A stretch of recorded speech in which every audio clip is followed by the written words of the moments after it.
fines por los cuales se creó el Colegio de Periodistas y Profesionales en Comunicación de Costa Rica es contribuir al perfeccionamiento del régimen republicano y democrático. Por esa razón, les presentamos en el marco de la celebración del Bicentenario de la Independencia el programa Perspectivas Democracia Bicentenaria, entrevistas de perfil e diario de los candidatos a ocupar Casa Presidencial. Gracias por acompañarnos. Bienvenidos.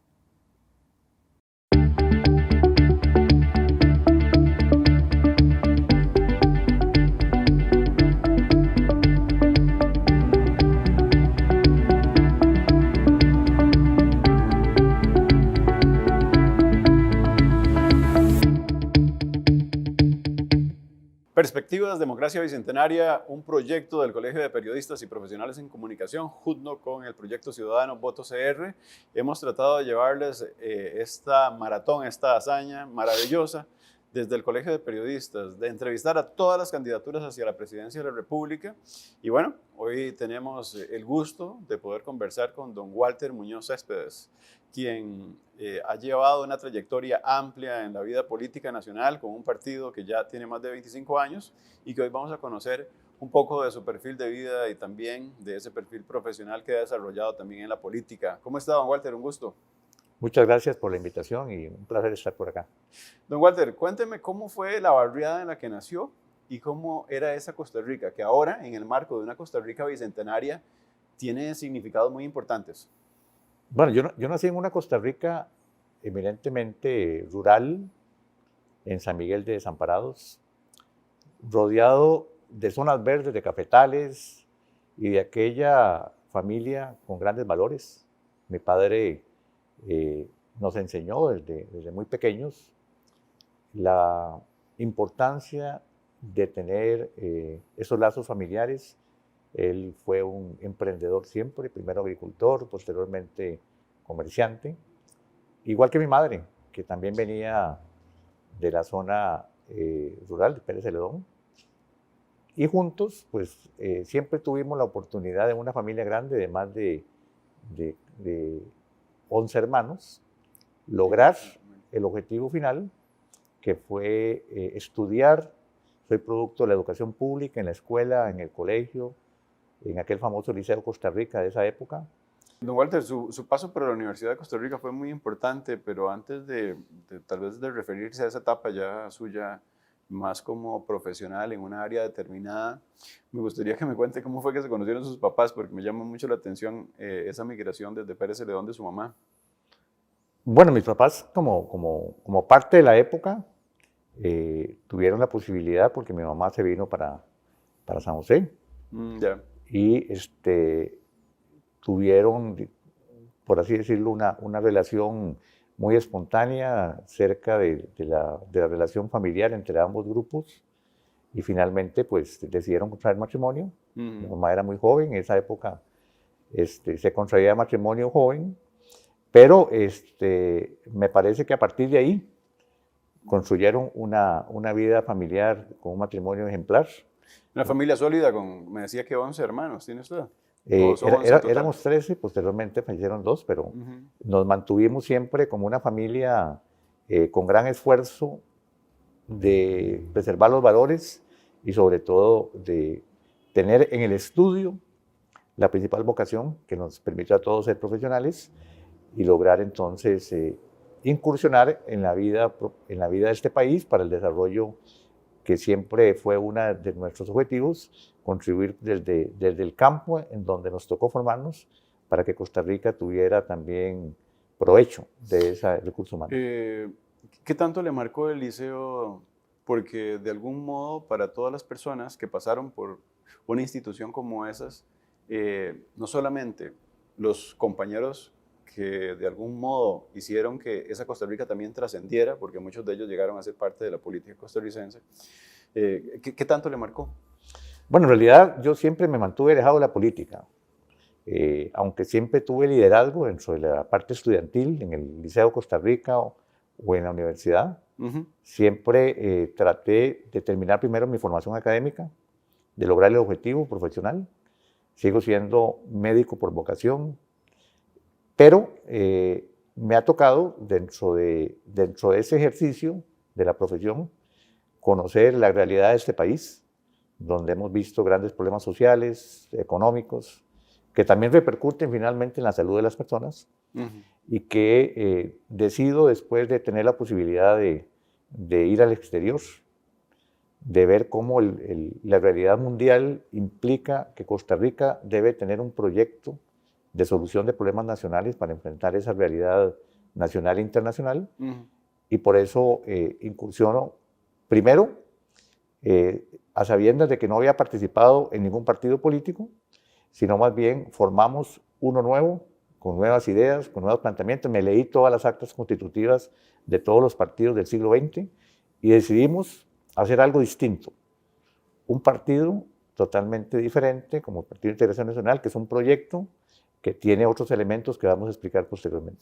Sí, ahora cuando hablemos en la segunda parte del plan de gobierno vamos a profundizar mucho en eso, pero ¿cómo es que una persona que se dedica a la medicina, que de algún modo también tiene una vida con una solvencia lo suficientemente capaz para que de repente mantenga lejos la política, si usted me acaba de haber comentado de que no le apetecía entrar a la política en su etapa escolar o colegial, ¿cómo fue que de un pronto a otro usted dijo, ¡pum!, me interesa y además creo un proyecto? Bueno, yo le explicaba que tuve la posibilidad de estar en una organización internacional, Sí, lo sé, de médicos para la prevención de la guerra nuclear. Me tocó ir a la Casa Blanca para poder hablar sobre la necesidad del desarme mundial, al Kremlin para conversar también en esa época con el presidente Gorbachev, y vi la realidad mundial en el sentido de que mientras nosotros estábamos trabajando para poder impulsar un corazón mecánico que salvaba una vida, los países habían desarrollado una bomba atómica que mataba a 1 millón de personas. Y era una realidad que el incursionar en la política permitía realmente resolver grandes problemas, sobre todo considerando que la política para mí es la medicina en grande.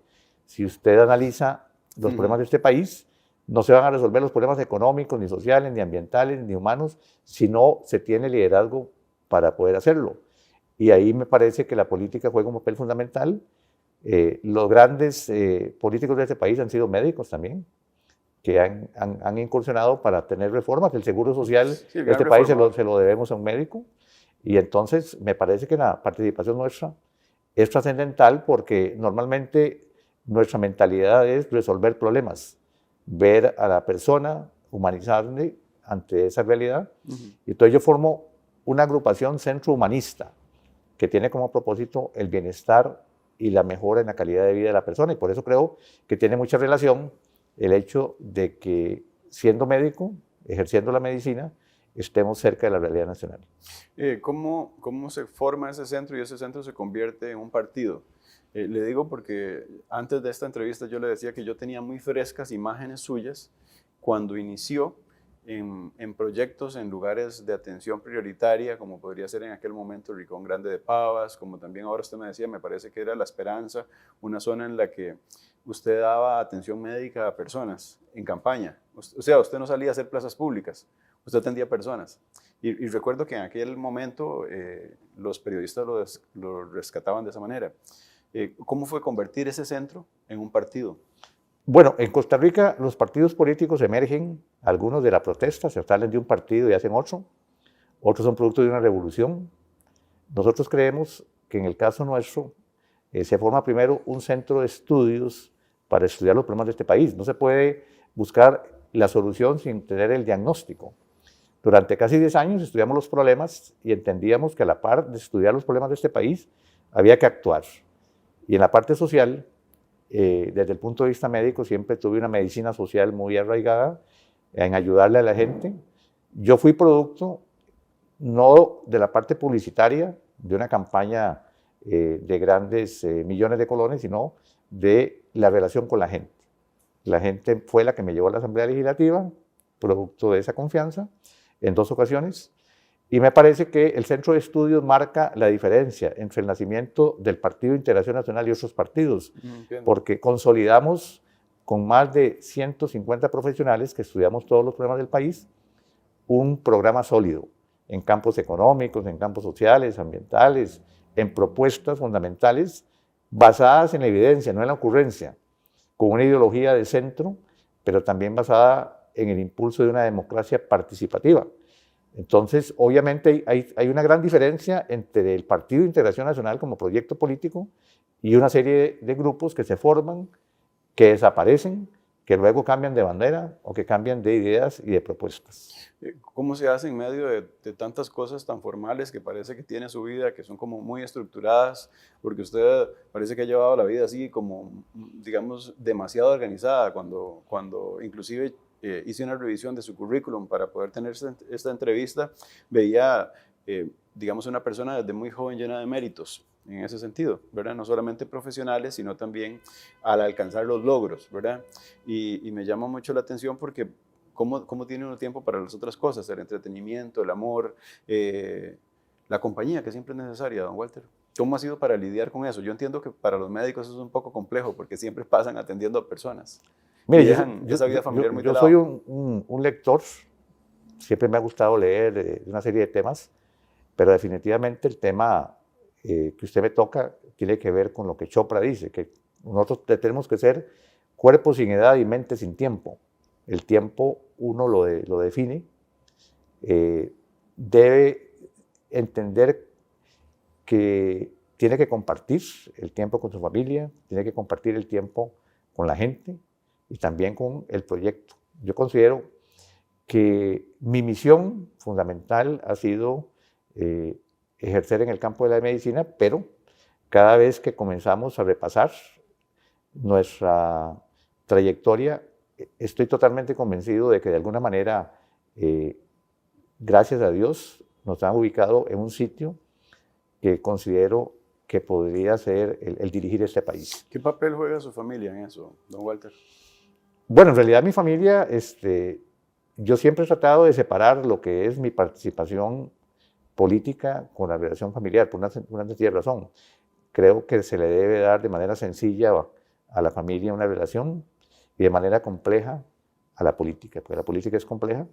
Entonces, nunca lo han querido como jalar para que digan, mira... Tradicionalmente nunca han querido que participe yo en la política, porque siempre ha sido, usted sabe que siempre en un país como el nuestro hay una gran cantidad de, pues hasta cierto punto de malas experiencias cuando se participa en la política. A la palabra se sufre, se participa muchas veces, pero bueno, afortunadamente, digamos que la familia ha llegado a entender por qué mi trayectoria ha sido de honestidad. O sea, nosotros siempre hemos tenido ese cuidado y de poder con las ideas y con las propuestas convencer que si no somos protagonistas y simplemente somos espectadores, este país va a continuar por la misma vía. De manera que estoy convencido de que mi participación en la política nacional ya ha tenido de alguna manera una huella, porque hemos logrado evidenciar que este país necesita un presidente de todos los costarricenses, que necesita una trayectoria limpia, pero sobre todo necesita solucionar muchos de los problemas con ideas claras e ideas que vengan a beneficiar a la mayoría y no a una minoría que muchas veces es la que representa alguna agrupación. Usted ha vivido una experiencia de campañas muy grande. Su partido ya tiene 25 años y usted me decía que, bueno, que en un primer momento obtuvo frutos dulces de ese proceso.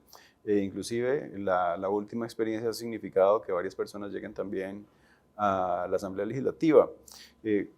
¿Qué cree usted que acumuló en estos 25 años que le permiten de algún modo ser esa voz autorizada para gobernar de algún modo este país, don Walter? Vea, un presidente en Costa Rica para poder gobernar se necesita 3 condiciones que son capacidad, debe tener capacidad de gobernar, trayectoria, experiencia y honestidad. Desde el punto de vista, creo que hemos acumulado en los 25 años esas condiciones, pero tiene que ser a la vez una persona que fomente una democracia participativa, que logre conversar con el pueblo, con los sectores. Nosotros en esta ocasión representamos una alianza de sectores que hemos venido incorporando, porque no es una democracia representativa donde el presidente puede resolver los problemas del país. sino incorporando a los grupos que sí tienen la solución, desde los grupos de agricultores hasta los grupos de empresarios o personas que se dedican a una serie de actividades. Es la única forma de poder hacerlo. Y nosotros creo que hemos acumulado la virtud de escuchar, de poder conversar, de poder tener en la gente la confianza de que hay un acceso fácil. Desde la Asamblea Legislativa siempre he mantenido una política de puertas abiertas y creo que Costa Rica, si no tiene en este momento una persona que realmente represente el equilibrio entre los diferentes grupos, no va a poder lograr ni gobernar ni la paz social, que es lo más importante. La paz social en Costa Rica no tiene precio y para eso se necesita una persona que tenga las condiciones de poder hacerlo para el próximo gobierno. Usted recibió un premio internacional a propósito de un trabajo colectivo de equipos, como lo fue un Nobel de la Paz. Tal vez es algo que de algún modo ha brillado más o se ha visto más desde otra persona que llegó a gobierno, que fue don Oscar, y que cuando usted ha estado en campaña y lo menciona, para nosotros es cercano, porque usted lo ha dicho, pero no es algo que tal vez fue tan público en un momento determinado. ¿Nos podría contar un poco cómo fue esa experiencia y qué ha significado también para su vida? Le decía que a muy temprana edad, cuando ya terminé de estudiar medicina. Su experiencia internacional, sí. Sí, nosotros formamos parte de una asociación de médicos para la prevención de la guerra nuclear, que comenzamos una lucha para defender el planeta y la vida en el planeta, que es lo más importante. Es decir, nada es más importante que la vida. No, lo que me gustaría... Y lo que logramos básicamente fue acercarnos a las grandes potencias que amenazaban el planeta con una guerra nuclear. Nosotros hemos estado en contra del armamentismo, armas químicas, biológicas, atómicas. Después de un trabajo arduo, se logra que los presidentes pongan fin a la Guerra Fría y ese es el motivo por el cual el Comité Nobel otorga el Premio Nobel de la Paz de 1985 al grupo y nos toca ir a Oslo a recibirlo. Y ¿Cómo se lo comunican? ¿Cómo es esa comunicación? La comunicación siempre es directamente, en esa época, por teléfono. Tenía que ser por teléfono. Por teléfono. Habían telegramas también que se enviaban, donde se notifica que la agrupación, por su trayectoria, recibiría el Premio Nobel de la Paz. Inmediatamente, como parte del comité central del grupo, pues asistimos a recibirlo. Es la primera vez. ¿Cuántos médicos eran, Walter? La delegación que fuimos 10 médicos, pero el comité éramos 5. Y lo que quiero decirle es que fue la primera vez que el pueblo noruego sale a las calles a desfilar. Y eso implicaba la causa verdadera del motivo por el cual se recibía. Era salvar el planeta de una guerra atómica. No era simplemente la paz de una parte del mundo, era la paz de todo el planeta. Y eso ¿De qué fue países eran? muy significado. Los médicos, ¿de qué países eran? Los presidentes eran de Estados Unidos, el inventor de las unidades coronarias, el doctor Bernard Laon, y el otro de la Unión Soviética en su época, doctor Chazov, y otros colegas de otros continentes. Entonces representaban precisamente los 5 continentes del mundo. Ahora, usted me contaba que le gusta mucho leer. ¿Qué es lo último que ha leído, don Walter? Bueno, yo normalmente trato de escoger algunas lecturas que tienen que ver no solamente con el tema político, sino con el tema científico, de los avances de la inteligencia artificial, por ejemplo, de lo que es el futuro. Siempre me ha gustado la parte futurista, sin perder de vista que el principal libro sigue siendo la Biblia. Para información suya, yo fui el proponente del proyecto de ley, que fue ley después del Día Nacional de la Biblia, porque considero que leer la Biblia implica no solamente crecer como ser humano, sino lograr formar mejores personas en todo el mundo. ¿Es practicante, don Walter? Yo soy católico, pero me parece que si usted me pregunta cuál es el líder que sigo fundamentalmente desde el punto de vista filosófico y espiritual, sigue siendo Jesucristo. Cuando me preguntan por qué razón propone la solidaridad, el bien común, luchar por el interés de la mayoría, no es algo ideológico, es algo cristiano. Y desde ese punto de vista me inspira entrar a gobernar, como decía, con la Constitución política, pero también con la Biblia. Qué interesante. Don Walter, me llama mucho la atención porque en este tiempo las redes han significado que uno pueda volver a tener contactos con las personas. ¿Conserva alguna relación cercana con esas personas con las que usted compartió en un comité y que le significó ir a Oslo en un momento determinado? Digo, si con esos médicos usted se escribe por WhatsApp y todavía tiene conversaciones. Bueno, por supuesto que hemos tenido una relación muy amplia, muy Es que en larga. los 80 uno se escribía cartas, don Walter. ¿Sí?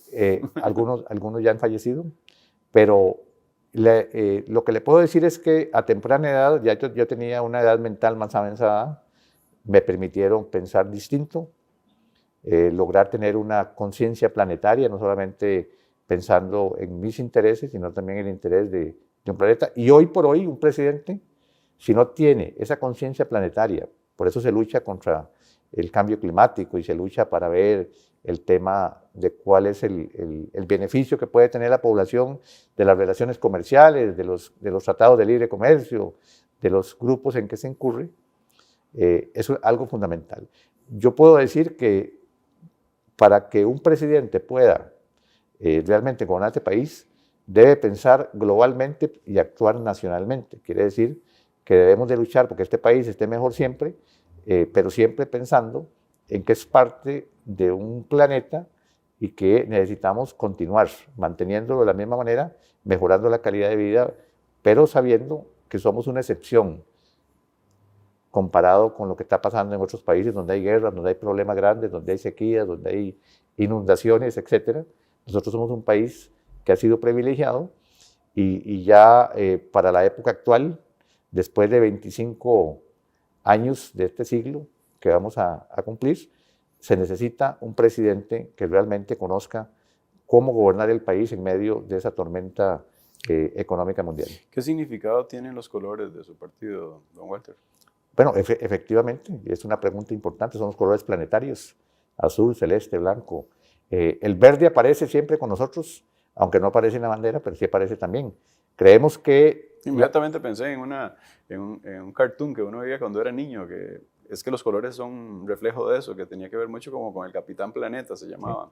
Depende con el planetario, pero también si usted se lo asocia con los colores de los estudiantes de escuela, de colegio, de universidad, que siempre han sido el azul y celeste y el blanco, son colores que también inspiran esa confianza cerca de la gente y hacia el futuro. Es la primera bandera que se pone vertical. Si usted analiza las banderas del inicio, cuando estábamos nosotros, todas eran horizontales. Se pone vertical porque nosotros estamos de frente, de pie, hacia la lucha para salvar este país y para devolver la confianza de los costarricenses. Y obviamente de integración. Integración quiere decir unir a las personas, lograr unir a personas, grupos, comunidades, todos juntos para lograr resolver los problemas de este país en especial. Don Walter, para usted la formación básica suya le ha significado en momentos determinados, aunque se dedique a la política, seguir lidiando como médico. Recuerdo una etapa en la que eso se lo permitió inclusive la Asamblea Legislativa. En esta segunda etapa entiendo que no. ¿Cómo para usted la medicina ha significado tanto que de algún modo hasta sus pacientes le siguen buscando consulta? Bueno, yo sigo siendo médico, soy el doctor Walter Muñoz, eso es para toda la vida, no solamente mis pacientes, yo fui médico de mi papá y mi mamá, eso es muy importante, durante casi Qué lindo, ¿verdad? 20 y resto de años, o 30 años, los atendí siempre, ¿no? Nunca hubo otro médico que los atendiera, logré devolverle ese favor a ellos, a mi familia, en general, siempre he sido médico de confianza, y a la comunidad. Entonces, me parece que el hecho de que esté en política no implica de ninguna manera que no siga siendo un médico con conciencia social. Eso quiere decir que desde la Asamblea Legislativa he defendido la Caja Costarricense de Seguro Social siempre. Y he sido uno de los más celosos de atacar las cosas malas que tiene y defender las buenas. Llegamos a los 80 años de la institución, de los cuales he sido 40 años médico de la Caja, la mitad. 40 años. La mitad del tiempo. De manera que soy producto más de la medicina que de la política. Pero si nos toca gobernar el país, como espero, para bien de este país, seguiremos desde ahí defendiendo las instituciones de salud. ¿Su casa está llena de inyecciones y de pastillas, don Walter? Perdón. Que si su casa está llena de inyecciones y pastillas. No, mire, Digo porque usted me decía que de repente en algún momento alguien que ha sido su paciente de toda la vida le llama y usted le atiende. no, Entonces, nosotros bueno, siempre tengo un pequeño botiquín, pero yo soy de la idea de que en este país se necesita, aparte de curar a las personas, comenzar una medicina preventiva. Soy de la idea de que los estilos de vida saludables, el ejercicio, la buena alimentación, la tranquilidad que pueda gozar una persona le puede ayudar a no consumir una gran cantidad de medicamentos. Siempre trato de recetar lo necesario. No soy de la idea de que una persona tenga que tomarse 10 medicamentos a la vez. He tratado miles de personas que tienen problemas de presión alta y siempre he tratado de compensarla de una manera integral. Y entonces, cuando usted me hace esta pregunta, sigo pensando de que la medicina o el arte de la medicina está en el medicamento, pero también en la posibilidad de que el médico le devuelva ese buen trato a la persona que logra, por su vida psicológica, también combatir su enfermedad. Don Walter, si usted tuviese que decir un hospital que le marcó muchísimo en su vida profesional, ¿cuál fue? Porque en su currículum chequeé y hay más de 7 o 8 hospitales. Bueno, mire, yo en el Hospital México tuve mi formación, presenté un proyecto de ley en la Asamblea y ya lo declaramos benemérito de la patria. En el Hospital Calderón Guardia he tenido el ejercicio de mi profesión por más tiempo. Presentamos otro proyecto de ley, ya es benemérito de la patria. Creo que le devolvimos ese reconocimiento a esos 2 hospitales en general. Pero también recuerdo las pasantías por los hospitales como el Hospital de Nueva Orleans, donde veíamos verdaderas emergencias con una gran cantidad de personas heridas y también marcó un poco el hecho de poder ver en presencia toda una serie de grandes emergencias que vinieron también a formar una imagen importante de la diferencia entre Costa Rica, donde cuando hay un accidente es una persona o 2, y allá cuando llegaban 10 o 20 heridos a la vez por producto de arma blanca, otras cosas. Me parece que el Hospital Calderón Guardia ha sido la cuna de la seguridad social y también nos ha ayudado muchísimo en el ejercicio de la profesión, pero yo siento un gran aprecio por todos los hospitales de la Caja Costarricense de Seguro Social. También estuve en el Hospital de Alajuela, el Hospital de Punta Arenas. Sí, lo vi. Recuerdo también mi pasantía por los hospitales de niños, de manera que en general creo que el sistema hospitalario costarricense es un ejemplo en el mundo y en todo le guardo un gran cariño por la posibilidad y la oportunidad que me dio de estudiar, de formarme y posteriormente de ejercer la profesión. Vean qué trabajo más chivo hacemos aquí en Perspectivas Democracia Bicentenaria. Le hemos presentado a don Walter Muñoz Céspedes, aquel niño en Desamparados que con mucha seguridad decidió formar su proyecto político. Ahora vamos a tener oportunidad de adentrarnos en ese proyecto político, conocer su plan de gobierno y a partir de ese plan de gobierno reflexionar profundamente cuáles son los desafíos que tiene esta Costa Rica. Una Costa Rica que no está en un abismo, va de cabeza y se puede perfectamente estrellar tremendamente en unas rocas si no le cuidamos un poquito. Así que les invito a que puedan aprovechar este trabajo del ideario del candidato.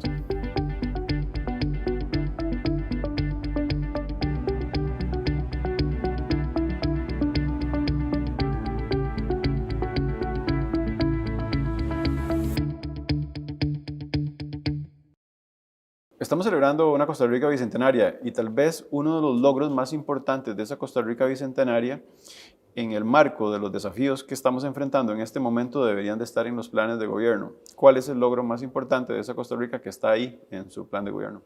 Bueno, al celebrar 200 años de vida democrática, lógicamente no solamente el logro, sino el desafío más importante es que la democracia costarricense dé un paso adelante. Se ha debilitado mucho. Estamos pasando de una democracia representativa, en el programa de gobierno nuestro, a una democracia participativa.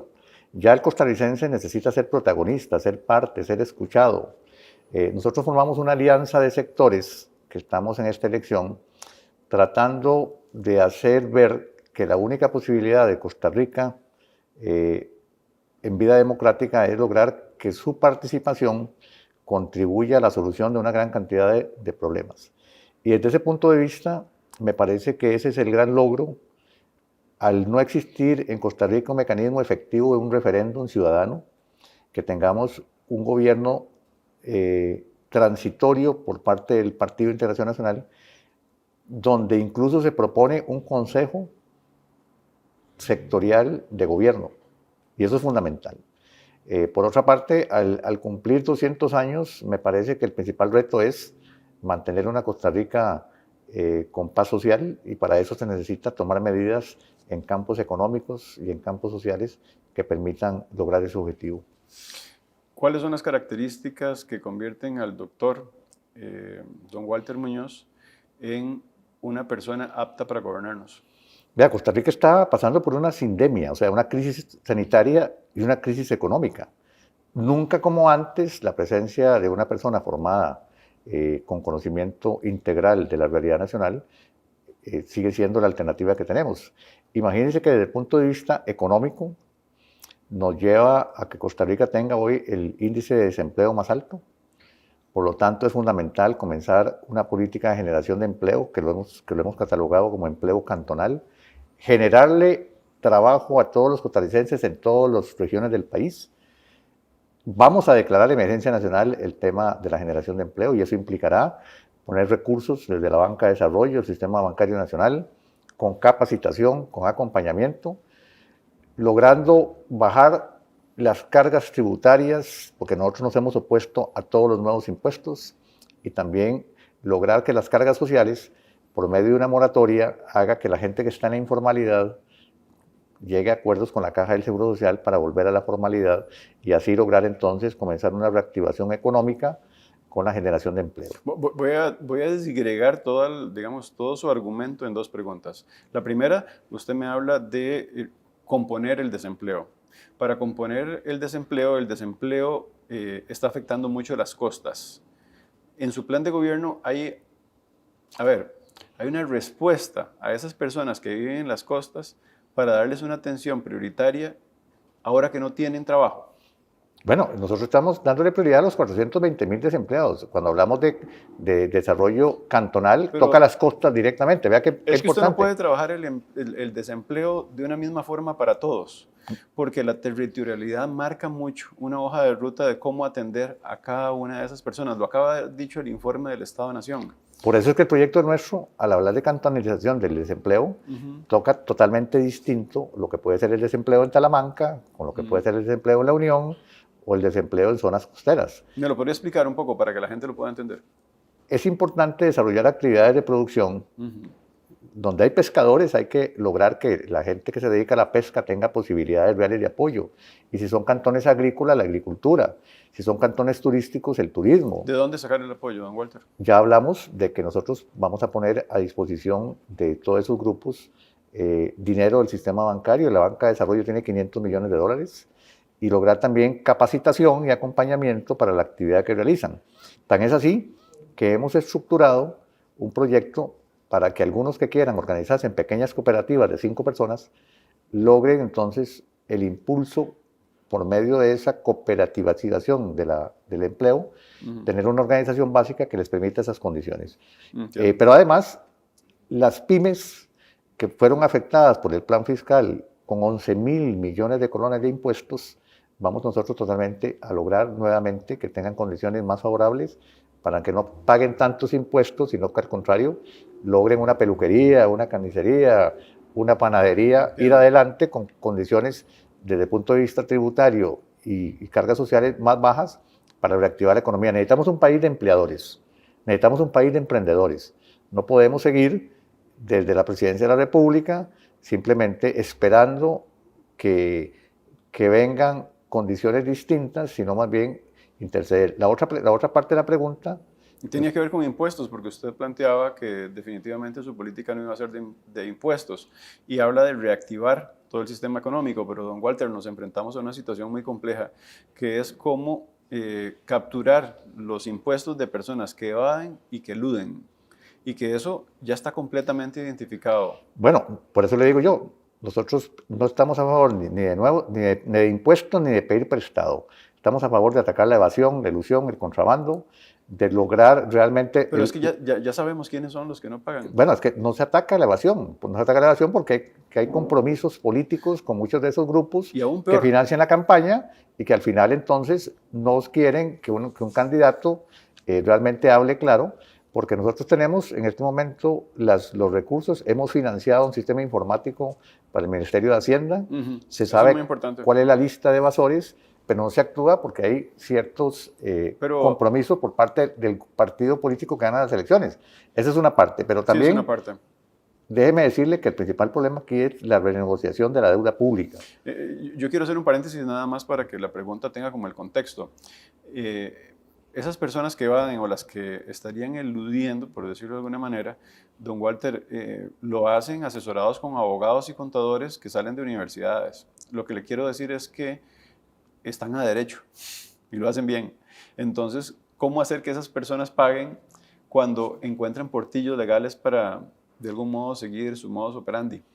¿Por qué en Costa Rica no se ha pasado una ley que venga realmente a normar todos los procesos de evasión y elusión?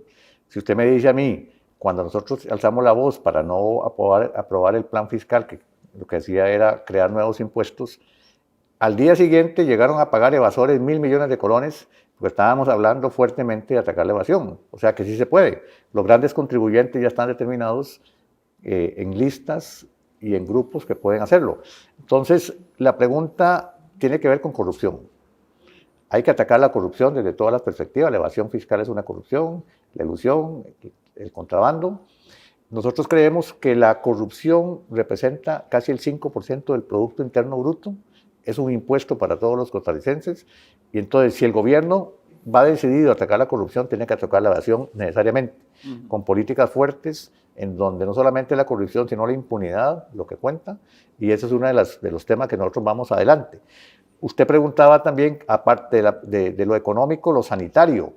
Bueno, yo me considero que en este momento las políticas sanitarias han sido totalmente equivocadas para que Costa Rica no haya tenido que colapsar la Caja Costarricense de Seguro Social. Por eso creemos que tenemos las dos condiciones. Hubiéramos preferido dividir los grupos de población en personas enfermas, con riesgo y sanas, para lograr no confinarlas y crear desempleo al no tener posibilidades de trabajar. Desde este punto de vista, nosotros estamos ya con un plan sanitario que logre nuevamente lograr que las personas vuelvan a la normalidad con una serie de medidas totalmente distintas. Pero esto no coincide, don Walter, que al inicio la medida del confinamiento fue una decisión internacional que debía tomarse así. O sea, la pandemia la fuimos aprendiendo en el camino, no fue algo que de algún modo sabíamos cómo atenderla desde un inicio, y esta experiencia la pasaron los países más desarrollados del mundo. Bueno, Costa Rica es un país excepcional en salud. Recuerde que es un modelo mundial. Nosotros cometimos el error de copiar lo que no se debía haber copiado. Si ya teníamos nosotros nuestra propia experiencia, la Universidad de Costa Rica señaló con una gran cantidad de estudios que había que atacar las poblaciones más contaminadas primero, donde había la posibilidad de realizar un testeo, primero identificar esas poblaciones, vacunarlas rápidamente donde había más casos y posteriormente dejar que las personas sanas siguieran produciendo económicamente y después ofrecerle no solamente una vacunación, sino posibilidades de inmunización por medio de otros métodos, incluyendo los antivirales, que logran combatir la enfermedad. Voy a ir con una lista que yo creo que todas las personas que van a un proceso electoral y se sientan en la urna quieren saber por dónde va cada una de esas candidaturas. Legalización de la marihuana, don Walter. Yo estoy en contra de la legalización de la marihuana. Me parece que ya hay un proyecto para el cannabis medicinal y que desde el punto de vista nuestro estamos conscientes de los efectos nocivos que pueda tener ese tipo de procesos. Lo que necesitamos básicamente es lograr que las personas que tienen el consumo personal, como está autorizado, lo hagan, pero que no vengan a afectar a la sociedad costarricense. Aborto. En contra del aborto. Nosotros somos defensores de la vida. Nos parece que las personas tienen el derecho a poder elegir cuál es el futuro de su propia vida, pero no la de otros seres humanos. Eutanasia. La eutanasia estamos a favor solamente en casos terminales de enfermedades dolorosas que puedan permitir realmente un fin con más posibilidades, en general en contra. Don Walter, hay tres temas que han estado mucho en la picota en esta época electoral y que inclusive las candidaturas se decantan de una manera muy tibia, que tiene que ver con temas de medio ambiente. Pero hay tres muy puntuales. Una es la explotación del gas y del petróleo, y la otra es del oro.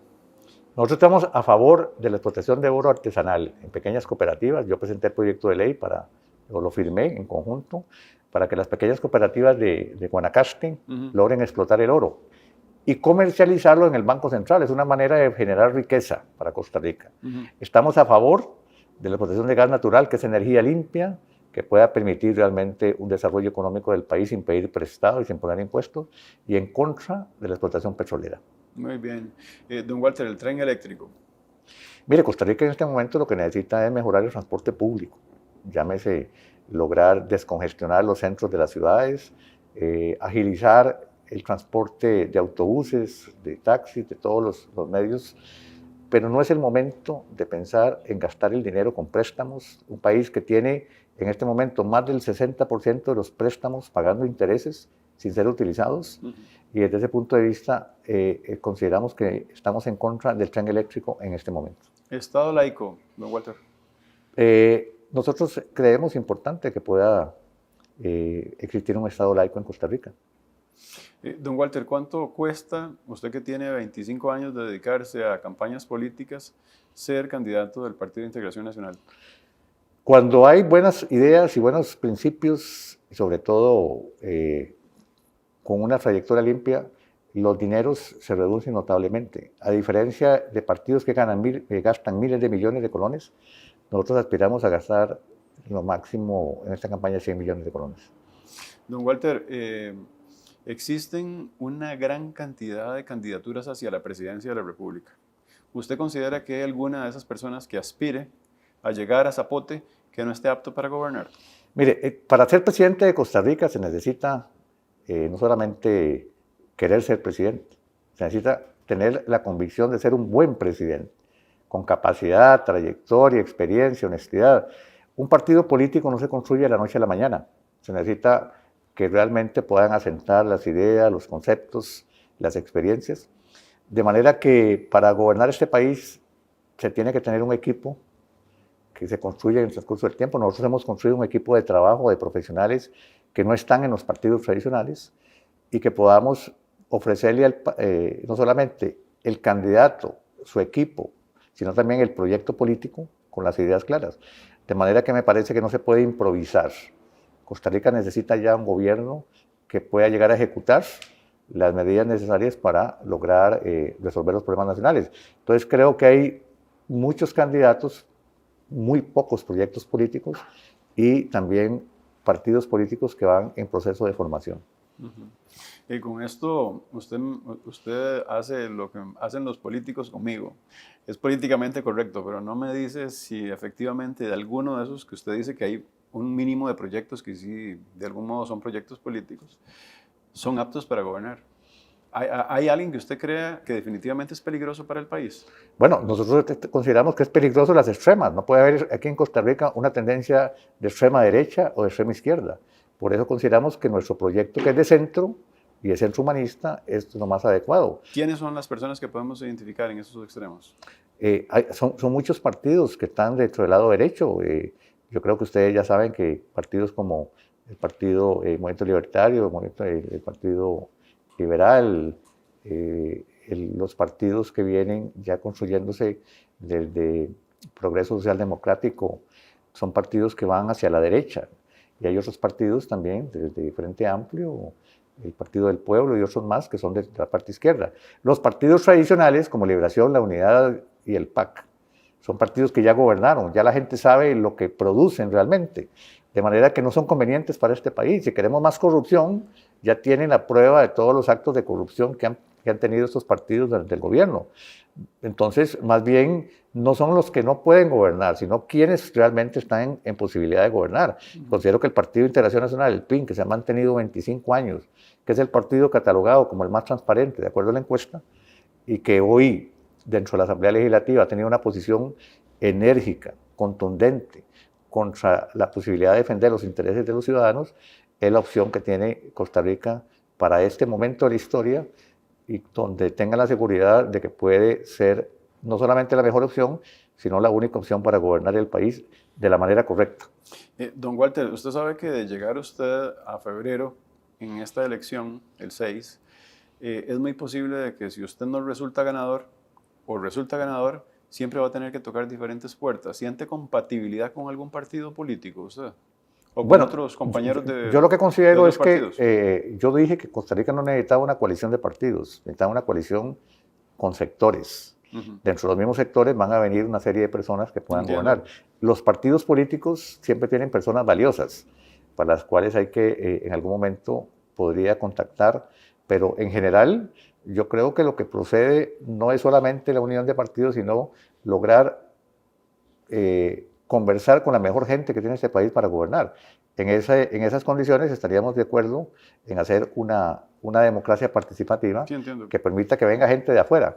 Actualmente el PIN, lejos de ser una coalición de partidos, es una unión o una alianza de sectores y de personas y de grupos que son lo que en este momento Costa Rica necesita. Verdaderamente lograr que los costarricenses se integren en un gran movimiento nacional. Usted me decía que parte de esos sectores encuentran el liderazgo en don Célimo. La percepción que se tuvo, sobre todo en la época de huelgas, fue deficitaria. ¿Cómo cambiar usted esa percepción que de por sí, de algún modo, generó anticuerpos? No. O sea, lo que estoy hablando es que el partido ha sido una alianza capaz de lograr hacer que un sector empresarial, un sector solidarista, cooperativista, sindical y también de movimientos sociales como Rescate Nacional hayan confluido, o sectores del grupo agroalimentario, transportistas, en un solo bloque. Lo que implica es que tenemos la capacidad de negociación para poder tener paz social e impedir los movimientos de las calles. Si en este país no gana el PIN, lo que vamos a tener al día siguiente son huelgas nuevamente por todas las partes del país, porque no hay un verdadero liderazgo de unir a todos los grupos. Nosotros buscamos el equilibrio para la paz social. Entonces, en el caso de ellos, han visto que somos la agrupación más democrática, con más posibilidades de participación, pero no somos ni el PIN el Rescate Nacional ni el Rescate Nacional del PIN. Nosotros somos un grupo en donde ellos son parte de esta elección como una alianza nacional. ¿Y usted le cree a manos... usted pondría las manos en el fuego, entonces por eso, se lo digo porque es muy fácil este tipo de negociaciones en frío, pero cuando hay que tomar decisiones, don Walter. Bueno, aquí el liderazgo básicamente es del candidato, que lo que quiere, ya como le digo, estamos con personas que vienen de diferentes sectores. Estamos matriculados con una propuesta, con un proyecto, con un programa, y desde ese punto de vista, ese es el único norte que tenemos. Veremos en el transcurso del tiempo, una vez que los costarricenses nos den la posibilidad de gobernar, cómo lograr integrar no solamente los grupos actuales, sino otros grupos, para lograr verdaderamente un proyecto que venga a resolver los problemas de todos los costarricenses. El informe del estado de la educación dice que si no llegamos a un acuerdo nacional, la educación gratuita y obligatoria podría estar en peligro a un plazo. Eso me parece a mí fulminante, porque don Jesús Jiménez nos heredó un texto maravilloso en Constitución que hizo que la educación se convirtiera en algo prioritario. También es parte de lo que nos heredó la Costa Rica Bicentenaria. A mí me gustaría saber si existe en su plan de gobierno una atención prioritaria en ese acuerdo y cómo poder lograrlo. Miren, nosotros consideramos en nuestro programa de gobierno 3 temas que son políticas de Estado, que van más allá de un acuerdo, que son la educación, la salud pública y la seguridad pública. Yo creo que tenemos que llegar a un acuerdo nacional. La educación pública que hemos tenido nosotros durante el transcurso de las décadas ha sido maravillosa, no solamente con formación, con valores, con una academia de los maestros que recordamos. Debemos recuperar todo eso, darle a la educación pública no solamente los recursos, sino también el estímulo necesario para el educador, invertir en los centros educativos que están cayendo en todo el país. Fortalecería el FES, perdónenme, don Walter. Nosotros no estamos de acuerdo con con el tema de fortalecer el FES. Podemos mantenerlo, pero no podemos en este momento verlo ahí. Pero las escuelas y los colegios de este país, donde más del 60% de los estudiantes están abandonándolos, para nosotros es preocupante. Y creemos entonces que hay que introducir la tecnología, que hay que introducir las posibilidades de los avances en el mundo entero, incluyendo inteligencia artificial, pero necesitamos un producto final. Después del colegio o la escuela, el colegio, lo que queremos es un producto que sea académicamente bien formado, pero también con carácter humanista, que nos permita que también conozca que Costa Rica es un país donde él puede desarrollarse, que lo vea con oportunidades, con valores. Entonces, si vamos a rescatar la educación costarricense, a fortalecerla, a desarrollarla, pero con carácter de mejorar lo bueno, de mejorar lo malo y de conservar lo bueno. Don Walter, usted ha sido candidato de su partido y en estos 25 años de campaña uno podría pensar siempre en su partido y en su imagen. No lo podemos asociar a otras personas. Para el costarricense sería muy importante saber cuáles son las personas que usted cree que serían idóneas, que están dentro de su partido, que estarían colaborando en solucionar el problema del trabajo, la economía y la educación. ¿Me podría dar nombres de personas? Bueno, nosotros tenemos una compañera diputada que es una educadora que ha defendido desde la Asamblea Legislativa todo el tema de la educación, doña Patricia Villegas, que ha venido liderando el tema de la educación dentro del partido. El tema económico, un economista como es Roger Bejarano, profesor de la Universidad de Costa Rica, que está al frente de un equipo económico. Y desde el punto de vista trabajo, donde usted nos menciona prácticamente, creemos que personas microempresarias que han estado luchando para sobrevivir en ese sector, como el doctor Juan Carlos Fallas, han estado al frente de este programa, pero también tenemos representantes en en las candidaturas a la vicepresidencia, donde doña Ileana Vargas viene del sector también de las empresas y viene don Fernando Astorga Gállez de la población discapacitada, que no podemos olvidar que un 20% para hacer un gobierno inclusivo. Entonces, tenemos un equipo que podemos mencionar muchos nombres de gente que realmente son profesionales muy distinguidos, que pueden formar parte de un equipo probado y en donde lo que cuenta es que las propuestas son viables y desde ese punto de vista podríamos ejecutar todas las políticas de gobierno. Entiendo. Don Walter, de llegar usted a la presidencia, ¿cuáles instituciones públicas cerraría? Nosotros, más que cerrar, y en este programa de gobierno, es muy importante para que los costarricenses lo puedan repasar, vea qué interesante. En el desarrollo del Estado costarricense, aparte de ser un Estado rector, no interventor, o sea, como una universidad, que fija las políticas para que el sector académico, el sector empresarial, el sector comunal se integren, pasamos de 22 ministerios solamente a 13 integrados. Ministerio de Relaciones y Comercio Exterior, Ministerio de... Pero eso no sería como que hay una institución que hay que cerrar y lo único que hago yo es meterla dentro de un lugar para que siga operando. No, porque la economía, en cuanto al nombramiento de ministros, viceministros y puestos de alto nivel, que son los que más ganan, no se nombran. Entonces hay una reducción en las planillas del Estado sin despedir gente. Para seguir manteniendo a esas empresas que de repente en un momento determinado diferentes gobiernos han dicho que no funcionan. Nosotros no estamos en este momento a favor de ninguna institución que no funcione. Vamos a evitar la duplicidad de funciones, vamos a integrar las organizaciones para que, por ejemplo, en lugar de tener 7 instituciones que tienen que ver con la niñez, la juventud, las mujeres, los hombres, la gente de la tercera edad, tener un Ministerio del Desarrollo Humano que pueda permitir estas posibilidades. Lo que usted dice, tenemos que revisar si las instituciones son malas o son malos los administradores de las instituciones, que es distinto. Se ha politizado las instituciones, se ha partidizado, instituciones como el ICE, como la Caja, como el ECOPE, que tenemos que devolverle para que sean profesionalmente dirigidas de la mejor manera y hacerlas más eficientes, más eficaces, con más calidad y calidez.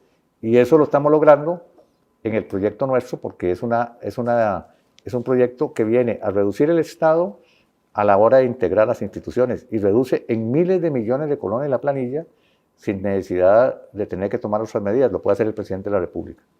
Muchas gracias por esta conversación, don Walter. Se me quedan un montón más de preguntas, pero es la oportunidad que puede tener la audiencia, al menos en televisión abierta, regional y por supuesto también de cable y las redes sociales que el Colegio de Periodistas y Profesionales en Comunicación ofrece junto con Voto CR para que estén informados. Así que ha sido un gusto conversar con usted. Muchas gracias y reiterar que nuestra participación en esta campaña es porque creemos tener un programa de gobierno sólido donde está el tema de disminuir el costo de la vida, de la posibilidad de sostenibilidad de los regímenes de la caja, de apoyar a los productores nacionales en todo el territorio nacional, pero sobre todo de garantizar un gobierno en donde la calidad de vida vuelva a ser el centro para que los costarricenses tengan esperanza, credibilidad y una opción real de votar en las próximas elecciones. Muchas gracias, don Walter. Claro.